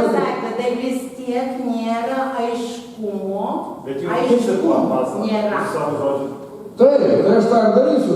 Bet aš manau, kad, taip, tą ir padarysiu, nes aš manau, referendumas pralaimės. Aš iš 20 metų gyvenu su lietuvišku pasu ir aš jo neatsisakiau. Ir viskas. Aš važiavau į Ameriką ir buvo geriau pasinaudoti lietuvišku pasu negu anglišku, negu Didžiosios Britanijos. Man tai paslaptis. Bet aš noriu pasakyti, todėl, kad, pavyzdžiui, Toronte aš galėjau nusileisti su lietuvišku pasu, o su Didžiosios Britanijos pasu. Negalėjot Kanadoje nusileisti. Taip. Bet kad vis tiek, gal paskui asmeniškai jūs man ką nors aiškiau paaiškinsite, man trūksta aiškumo. Žodžiu, Lietuva jums atiduos tą pasą, jeigu jūs dabar atsisakysit. Vien tai, kad jūs turėjot pasą, kad jūs turėjot. Tai yra garantija, kad jūs atgausit. Bet aš nenoriu to pasą atsisakyti. Nu viskas, tai bus pergyvenimas. Užmirškite ir ramiai miegokit. Bet sakiau, kaip įtraukti lietuvius. Suprantate, čia yra vėl papildymas. Gerai. Aš tiesiog labai pataikė į tą pačią, kaip sakant, nuomonę dėl panaudojimo imigrantų. Iš principo, milijonas pabėgo kažkur apimtis. Nu taip. Aš Žilinas, kažkur nepristačiau. Taip. Tai nėra labai, ta prasme, nuostabu, kad tiek daug žmonių pabėga, bet kad valstybė neišnaudoja potencialą to milijonų. Įsivaizduojant, žmonės turi, kurie šičia išvažiavę, jie turi šeimas, maži vaikai auga. Tie vaikai, iš principo, jie jau kai kurių šeimų net nebešneka lietuviškai. Man buvo tokia situacija, kada tėtis bavęs sūnų 10 metų, ten kažkur tai lietuviško sūnus ginčiasi su tėvu angliškai. Ir aš galvoju, tu įsidirbinėjai vaikas. Pasirodo, ne. Tas vaikas jisai nuo 8 valandų dienos ryto iki 4 valandų pietų šneka angliškai. Visas gyvenimas vyksta angliškai. Ta prasme, ką aš noriu pasakyti, Lietuva dėl šito, sakysim, kad pareklamuotų save, pritrauktų tos imigrantus, iš principo nieko nedaro. Tarkim, mes darėm savo vaikus į lietuviškas mokyklėlės. Jos yra šeštadieninės, daugiausiai jos yra organizuotos tokių, kaip čia pasakyti, labiau mėgėjų arba entuziastų. Nėra ten profesionalų žmonių, bet kad išlaikyti savo tradicijas, kalbą, istoriją, tenai trūksta paprasčiausiai žmonių. Aš tikiu, kad Lietuva galėtų padaryti daugiau, šiek tiek siųsdami, sakysim, kad ir praktikai studentus iš lietuvių kalbos istorikų, sakysim, arba į pensiją išėjusius žmonės, kurie galėtų šičia kažkiek tai, nereikia mums čia matematikų arba fizikų. Šitą mes išmoksim vietą. Bet, sakysim, žmogus pragyvenęs, mano sūnus yra atėjęs, migravo šičia, jam buvo 1,5 metų, dabar jam 15. Bet jisai skaito, rašo, jisai nori, žino istoriją, jis moka kalbą, jis kiekvienais metais būna Lietuvoje, ta prasme. Aš nelabai sutinku su jūsų nuomonė, kad emigrantai yra tokie pusiau antrarūšiai jiems ten buvo. Aš nesakau šito žodžio. Ne, aš jokiais būdais to nesakau. Aš sakau, kad, ta prasme, jiems balsuoti negalima. Kitie emigrantai yra labiau lietuviai negu tie lietuviai, kurie gyvena Lietuvoje. Jausmų sfera šnekam taip, bet informacijos prasme vis tiek kas kita. Kai kūnų nejauti, visai kas kita. Aš visą tą suprantu, bet sakysim, dabar jūs įsivaizduokit, tie vaikai, jau jie praktiškai užauga. Jie šičia išsimoksina, jų požiūris į pasaulį yra daug platesnis negu ten, kaip anglai sako. Labai abejotina. Ką reiškia platesnis? Informacija dabar internete gauna daugiau negu kur. Tas pats visur. Aš sutinku su tuo, žiūrint, ką jie pasirenka, kokios informacinius šaltinius. Sakysim, jeigu jūs žiūrite Delfi, LRT ir BBC. Aš ką tik tai skaičiau, jūs nebuvo, vėlavo. Taip. Aš nuo to ir pradėjau, kas yra dabartinė informacija ir kokie tai celofaniniai žmonės. Tai jeigu ten Delfi, BBC arba LRT, tai sakysim, vieni informaciniai šaltiniai. Jeigu jūs pasirinksite kitus informacinius šaltinius, tai sakysim, tada gausite truputėlį kitokios krypties informaciją. Bet kalbant vėlgi apie tos pačius emigrantus, ypatingai jaunus, jie šičiagi baigia mokslus, gauna kažkokį tai įsilavinimą, ta prasme, kad jie būtų suinteresuoti grįžti, Jiems reikalinga kalba, jiems reikalingas kažkoks patriotizmas, noras tenai grįžti. Ta prasme, ir aš įsivaizduoju, kad iš Lietuvos pusės būtų labai šaunu, jeigu, sakysim, gautų žmonės, mokyklėlės kažkokias tas palaikymą, nes nuo mažų dienų vaikai tai jiems skiepima šitas noras būti toj šalyje. Sakysim, vasaros stovyklos kažkokios, tai kaip pavyzdys. Nu taip. Ar aš... Ne, jūs viską teisingai sako, žinot, tai skamba, kaip sako, pageidavimų koncertas. Nu, iš tikrųjų yra pageidavimų koncertas. Ar mes neišnaudojam to potencialo? Kai tik tai ekonomikos krumpliaračiai užsisuks, o yra tas socialinio verslo, nacionalinio iždo, vietos pinigų. Žiūrėkit, Bristol Pound pas jūs, kas yra vietos pinigas Bristolė. Net komunaliniai mokėjimai Bristol Pound. Mes tą užsuksim, dabar dirba su ta žalia ekonomika, su ekologiniu ūkiu, su gyvulininkystė. Reikės žmonių. Ir aš, manome, iš programų, reiškia, duomenų bazė visų išvažiavusių, kokios profesijos šiandien su vaikų įsigyjusių profesijas. Ir čia bus vyriausybės uždavinys, kai tik tai sukasi kur krumpliaratis, kad ir kur, Kėdainiuose dabar ypač, Kauno rajone ypač, Klaipėdos rajone, Šiaulių, su Šiaulių dar biškiek apmirė, pietuose, Marijampolė pradės suktis, Lenkija ten pat, Alytus pajudės. Tai iš karto informacija iš tų vietų išvykusiųjų, kad pašto dėžutėse atsirastų kvietimas, nekvietimas, informacija. Jūsų gyvenamoje vietoje Lietuvoje, kur jūs gyvenat, prasideda toks biznis. Jūs, reiškia, turite prioriteto teisę, atvykit. Čia vyriausybės informacija. Kaip jums pavyks atvažiavus susitarti su tais privačiais subjektais, jūsų reikalas. Apskritai gyvenimas yra kova. Niekas čia nieko nepaima ir nepadeda. Ir niekas, aš kaip pradėjau nuo Japonų, niekas tų Japonų nelaikė, galėjusi lakstyti. Bet žinojo, kad turi pakelti Japoniją. Ir tas, sakot, kažkoks patriotizmas. Ką reiškia kažkoks patriotizmas? Patriotizmas. Kažkokia motina, ne kažkokia motina, motina tėvynė. Tai jeigu šitai yra, klausykit, aš visiems sakau, išėjams ir ne vienoj vietoje sakau, jūs žinot, kaip Lietuvos menininkai, skulptoriai, dailininkai gyvena, ant bado slenksčio visi. Ir niekas neišvažiuoja beveik. Išvažiuoja tie juvelyrai, išvažiuoja dizaineriai, taip, važinėja. Bet tie, kurie sukūrė, yra nuostabi knyga, aš nežinau, ar tai yra, nebent ambasadoj, nes Dichavičius 8 metus sugaišė šitas knygas, 3 tomai, laisvės paženklinti. Ką Lietuvos menininkai davė valstybei, kiek jie padarė. Ir paskui, kai koks nors Chmeliauskas palaidot žmoną, neturėjau už ką. Tai va taip. Ir niekur nevažiuoja, rankos, reiškia, jau nebepaima šaukšto nuo skulptūrų darymo. Tai va, kur yra tikra tėvynės meilė, o ne išvažiuoti, reiškia, kad tau, aš negaliu daugiau nepasakyti. Suprantat, čia yra reikalas toks, išvažiuoja. Dabar mane priėmė, taip, čia, Getvike. Tuoj pasakysiu. Nu taip, žmogus išvažiavo, 4 vaikus išsivežė tada. Dabar jau visi čia, daug dėvė, kad jis grįžtų. Tai čia yra Lietuvos duoklė vakarų civilizacijai. Iš ko Amerika atsirado? Iš tų pačių anglų, airių, vokiečių. Taip ir lietuviai dabar davė. Jūs dabar davė tą civilizaciją savo kraują ir vaikus paliksit čia. Ko gero taip ir bus, aš nežinau, kas grįž daug dėvė. Ir tada tik tiek savo, ką vyriausybė gali padaryti, atlaikyti tą informaciją dėl lauko, kiek čia yra lietuvių. O suksimės tos krumpliaračios ekonomikos regionuose. Nes nėra išeities. Šiaip jau Žemės ūkio organizacijų yra 47 asociacijos, visokios susivienimai, ekologiniai, stambiųjų ūkininkų. Aš tais visais jau sueinu. 13 dieną bus Babtuose susitikimas su Vidurio Lietuvos ūkininkais. Jie pradžioje nežinojo, kas čia toks, aš kas per mėsą, reiškia, su kuo mane valgė. Tada man mato, kad, reiškia, tie bankininkai, kurie nori ateiti, tie apie finansinius rautus galvoja.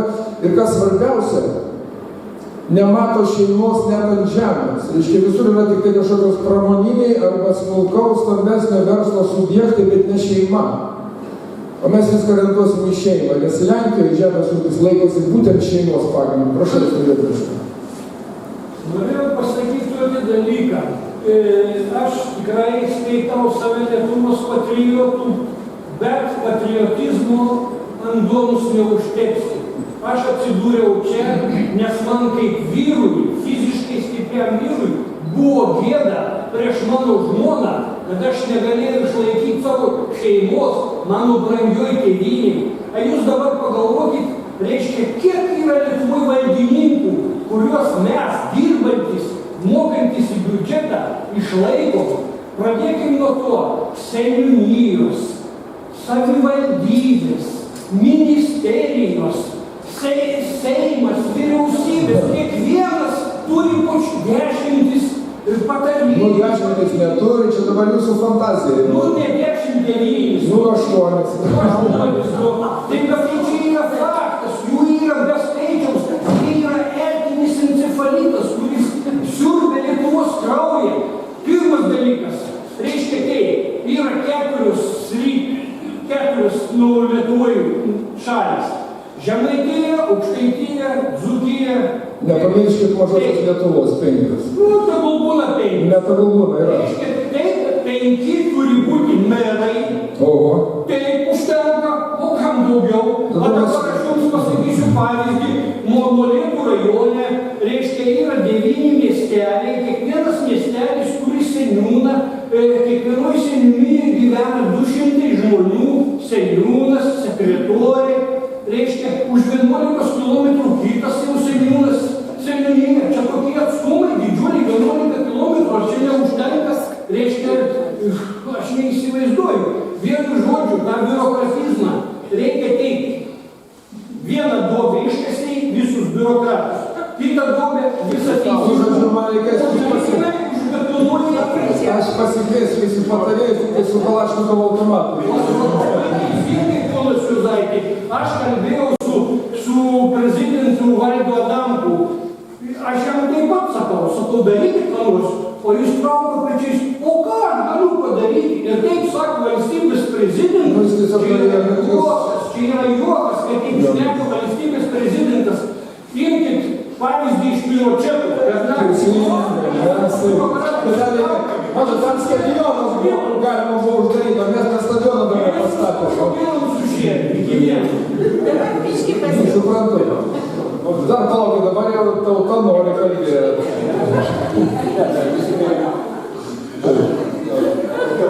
Jūs vis tiek valstybės žmogus, bet norite būti. Vieni sako, reikia nesako. Lietuva pagal biudžeto perskirstymą Europoje viena iš paskutinių. Perskirstom per biudžetą. Ir Danija tai būtų 3 kartus. Nu, ne 3, 40 viršų, pas mus 31%. Biurokratams tai tiek ištenka kaip jau. Iniciatyvų tai komisijai kaip niekas. Ir tų biurokratų tiek daug. Bet tam esmė. Visi mes gyvename iš krizinio. Valstybė pinigus gali spausdinti mobilius, bet jeigu nebus krizinio, nebus apyvartos, nebus ekstra palyginto, nebus iš ko mokesčių, nebus iš ko išlaikyti tos biurokratų. Problemų nėra tik tiek daug. Ponas kandidatas, čia mano toks, gal jūs teisingai sakėte, kad Lietuvoje yra valstybės reformų, niekas nesų galvos, kad teismų sistema dabar matom, kaip kūrinys progos supūsi. Tai kaip iš prezidento pozicijų mums matome, kad jūsų būtų aiški vizija, ką kaip prezidentas gali padaryti šiuo atveju. Prezidento galios yra ribotas, atsakingas už gynybą, autoritetas. Nu, ką jūs? Labai skirtingas, pavyzdžiui, autoritetas. Kokia būtų pagrindinė, kad sumobilizuoti tos karius, kaip sakysim, paksas apie Europos Sąjungą. Kokia jūsų būtų pagrindinys arkliukas, ketinate iš jo? Aš žiūrėjau, 1,5 valandos apie tą arkliuką šneku. Tai jūs daug šnekate, tai yra... Nu ką, arklys vavytis, jį reikia paskelbti valstybinę vėliavą visam pasaulyje, o šitą palikti namuose, tai yra šventas 100 metų reikalas. Nes Baltarusija tai turi pasiūlys pasaulį padarys, kol mes kitų. Bet čia yra, taip sakant, taburavimas. Ką jums pasakyti, tai, ką pridurti, tai ką aš jau pasakytų, prie to, pagalvokit. Aš viską išvardėjau. Nuo to, kad švietimo ir mokslo ministerija įsidėjo į savo rankas. Nuo to, kad, reiškia, senatą inicijuosi. Tai viso to nereikia, sakot. Nuo to, kad socialinio verslo struktūros bus pajudintos, reiškia, provincijai. Daugybė dalykų bus padaryta, ką aš bandžiau per 1,5 valandos paaiškinti. O čia dabar, žinot, jūs pasakėt maždaug taip, kaip iš šunširdies Bulgakovo. Sako, viską paimti ir padaryti. O pirmas darbas. Все возьмем и разделим. Ne, matot, jūs dabar tiesiog paklausėt, taip galima žmogų užmušti, ką jūs paklausėt. Aš stengiuosi, o tas atėjo pasiėmė kulvaldą, paukš per galvą ir dėlėtų, reiškia, prezidentą. Nieko tu negalėjai. Nu, aš tikrai norėjau. Aš esu iš gatvės žmogus ir noriu. Nu, ne iš gatvės, jis iš salės. Kad man pasakytų, kad aš ateisiu, kaip sakysi, kažkoks šeimis savivaldybės, aš padarysiu tą sąvartyną. Ir, visi tas sąvartynas sakė, visi bėga paskui. Tai aš žinau, čia jūs pasakėte gerai, tai viską plačiai. Nu taip, aš tikiuosi, kad jūs mąstėt. Ne, kodėl neįmanoma. Visur. Mane treneris, kai tėvas mano, kuris mane ruošė olimpinę medalį. Jis taip sakydavo, jisai per sovietinės rinktinės važiuodavo, kaip buvo protingiausias. Jis skaitė daug amerikietiškos literatūros, skaitė dar nieks neskaitė. Ir viskas, reiškia, buvo palaipsniui. Aš ėjau į tą medalį 6 metus. Ir kai jisai pradėdavo aiškinti rusų treneriams, ką daro. Я закидывал, Альбис, ты перестань. Ты вот сейчас скажи ясно, что ты сделал? Как ты подарил? Суёкать ты плохо. Все прошло, я 2 metus darau. Нет, man dabar pasakyk, вот, ты maždaug taip pat klausai. Suprantat, negalima šitaip. Jeigu tą jūs norite dabar vieną arkliuką, gerai, dainų dainelį dainuos tik lietuviškai. O tai, padarysiu tam vienas arkliukas mažytis. Čia ministro nutarimas ir viskas. Suprantat, nu kaip jums pasakyti, mes protingi žmonės. Noriu sukelti revoliuciją, prašau. Kaip Terleckas sakė, kaip Lietuvą reikia padaryti laisvę, čia jūs sąjungos. Trinat, Razankas, trinat. Aš 10 000 Gedimino prospektą išvedu vyrus, susėdam ant šaligatvių ir laisva Lietuva. Bet jūs to norėtumėte. Ir tankai per galvas tada. Ne, jūs pažiūrėsite, yra reformų partija. Tai taip. Reformų partija. Taip. Žinot, kas ta reformų partija, Savisaras vargšas, kurį padarė rusų atsiekiau. Štai kad jisai po biškį tą rusų masę integruoja, o jie visi plaka, kad jisai Rusijos tarnas. O jisai tos žmonės padaro estais, bet reikia daryti 10-20 metų. Suprantat, va tai jūs pats atsakėt. Čia valdžia jums ne juokas. Va dabar būtent, žinokit, aš nematau, einama dėl valdžios. Nes vat mano kamzalka, aš turiu būti valdžioj. Man tikrai jos nereikia. Man dabar jos reikia dėl to, kad visiems, aš matau, reikia šitos tvarkos. O ne dėl to, kad čia aš užsimaniau. Na, aš atsiprašau, bet aš irgi noriu įsivaizduoti. Jūs norit ar nenorit, jūs privalėsit skirti teisėjų. Dabar 8 teisėjai yra nušalinti. Jūs norit ar nenorit, jeigu bus skirtas, jūs turėsit juos paskirti. Tai apie tai kalba žmogus ir klausia. Bet tu dabar nori pavardžių ar ko? Ne, labai praktiškų, kaip keisti. Dekretų. Čia yra dekretai. Aš suprantu, čia mes ne apie asmenybės kalbam. Bet kalbam apie sistemą, jūs kiek nors keisit. Žiūrėkit, Grybauskaitė visą laiką kalbėjo, kad jinai kovos prieš korupciją, kovos prieš oligarchiją, kovos darys, kovojo, o kaip niekada suvešėjo viskas pasirodo. Jos kovų laikais. Kokius jinai prokurorus... Jūs pastebėjot, aš visos 1,5 valandos metu ne žodžio nepasakiau, kad kovosiu prieš korupciją. Ne, aš mano klausimas, tai kaip jūs pagal esamas kompetencijas, pagal jūsų prerogatyvą, kaip jūs konkrečiai atėjęs, ar jūs turit pavyzdžiui, kaip čia dabar pasakyti, įžvalgas savo su esama teisminė sistema, kokią nors sąlytį turi dabar tarkim? Šia salėje yra žmogus, kuris gerai žino, ką reiškia kovoti prieš korupciją. Tai reiškia, visi įstatyminiai aktai turėtų per antikorupcinį sieką. Yra institucijos STT.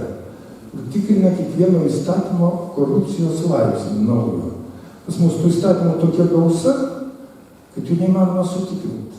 O žiūrėkit įstatymę, kaip man paaiškino vakar. Mes kartu atvažiavome.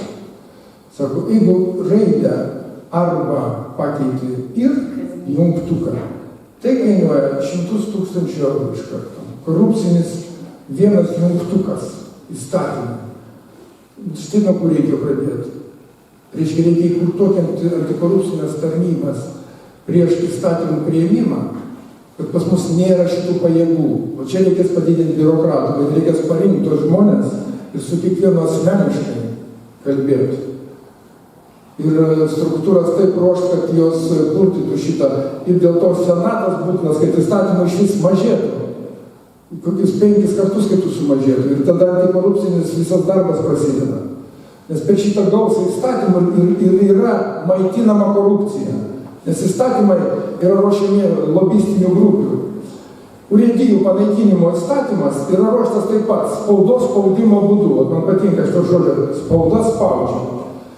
Ir vadina korumpuoti ir paskui įveda tokį įstatymą, kuris padidina korupciją 10 kartų. O dabar įvedė centralizuotą, reiškia, urėdijų valdymą, vietoj 42 urėdijų. Ir paaiškėjo, kad 15 000 leidimų plinam kirtimui. Tai ne gyvenime nebuvo Lietuvoje, kai tu 42 urėdijos buvo. Centralizavo. Antikorupcinį įstatymą priėmė, tiesiog žinodami. Ir ką dabar? Prezidentas, aišku, turėjo nepasirašyti, bet jam turėjo informuoti, kad čia yra taip paruošta. Bet kai jinai važinėjo pusę laiko praleidžia užsienyje, tai vat, aš vieną, ką aš pakeisiu, jums sakau tiesiai, ne užsienio politika bus svarbiausia prezidentui. Didelė laimė važiuoti užsienį ir kai tau kiša akis, sveikinam, ponia prezidentė, jūsų šalis dar sumažėjo apie 100 000, sveikinam. Ką ten nuotraukose reiškia mirksėti ir gerą įvaizdį iš užsienio kelionių. Jūs planuojate būtent toj srity, ypatingai su mūsų kaimynais, kaip Rusija, Baltarusija, ar jie turėtų būti draugiškesni, ar... Nu, jūs klausat jo ar manęs? Ne, aš jūsų klausiu. Rusijos reikia paklausyti, da. Ne, tai ne jūs, kaip prezidentas, kaip jūs plėtotumėte? Taip, suprantu. Yra 4 kaimynai, kaip 4 kraštai. Su ko nieko nereikia keisti su Rusija, viskas labai teisinga, mes esame NATO rėmose, mes elgsimės to pačio atgrasimo būdu, kas yra dabar NATO. Priedą, reiškia, stiprinsime ginkluotasias pajėgas specialiasias, nes šiaip ginkluotasias pajėgos susideda iš 4 dalių - sausumos, žemės, oro ir specialių operacijų. Tik specialiosios operacijos dabar yra kovinės jų būsenos, reiškia, nes yra Afganistane yra 500 mūsų vyrų. Ir apskritai, pozicinio karo nebebus ateityje. Pozicinis karas gali būti tik tai tokio būdo, kai reiškia helikopteriais, sraigtasparniais, didžiosios yra gana reikšmingos specialiosios pajėgos, ypač mūsų regione. Čia mūsų valstybė šito apsaugos reikia. Paskui dar, žinoma, įves karinę parengimą paskutinėse klasėse. Pavyzdžiui, medžiotojus su šauliais įjungti, taip pat socialinės ginties ir valstybinės ginties struktūras. Čia yra atskiras dalykas, yra daug ką, bet dabar dėl užsienio politikos, tai su Rusija taip, su Baltarusija ne ką pajudinsim, bet per Latviją galim pajudinti, bet dabar svarbiausia inovacija, kurios aš imsiuos, bus Latvija.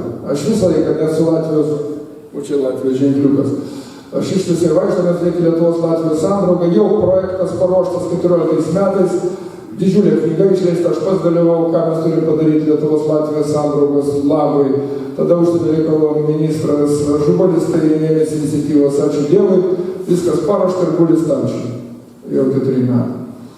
Nes su Latvijais yra ypatingas likimas mus sieja, jeigu jiems blogai ir mums blogai.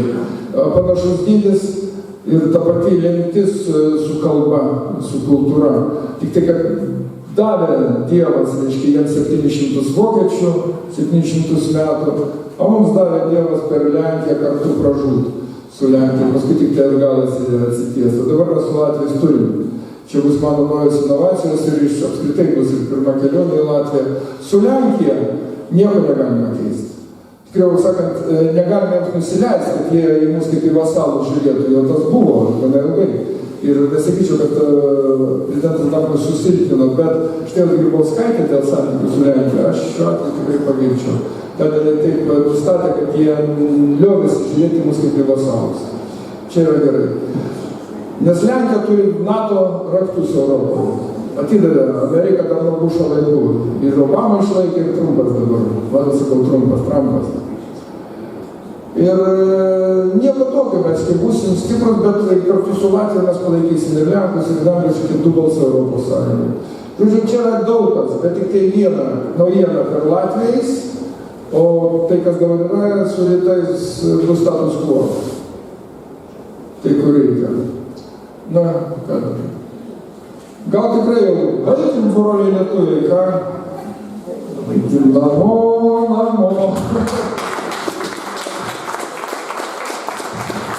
Labai nuoširdžiai dėkojame kandidatui į Lietuvos prezidentus Arvydui Juozaičiui. Labai dėkojame bendruomeniai, kuri kandidatą Juozaitį čia pakvietė. Taip pat labai dėkojame jums, kad atėjote, kad klausėte, kad esate tokie aktyvūs. Ir labai prašome, pabūkite dar, pabendraukite kartu. Mes turime labai daug skanių dalykų ten prie stalo.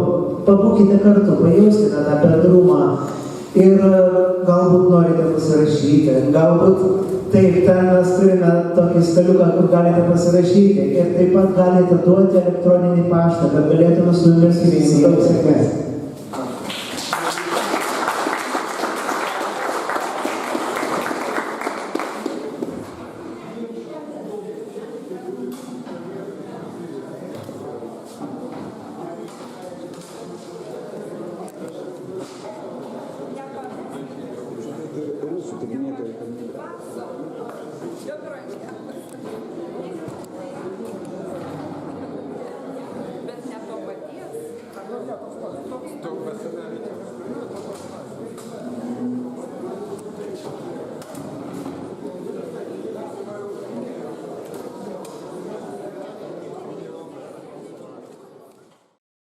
Duok Dieve jam gyventi iki 100 metų. Atvaikušė, jau 100 metų, tai dar nėra 100 metų. Esu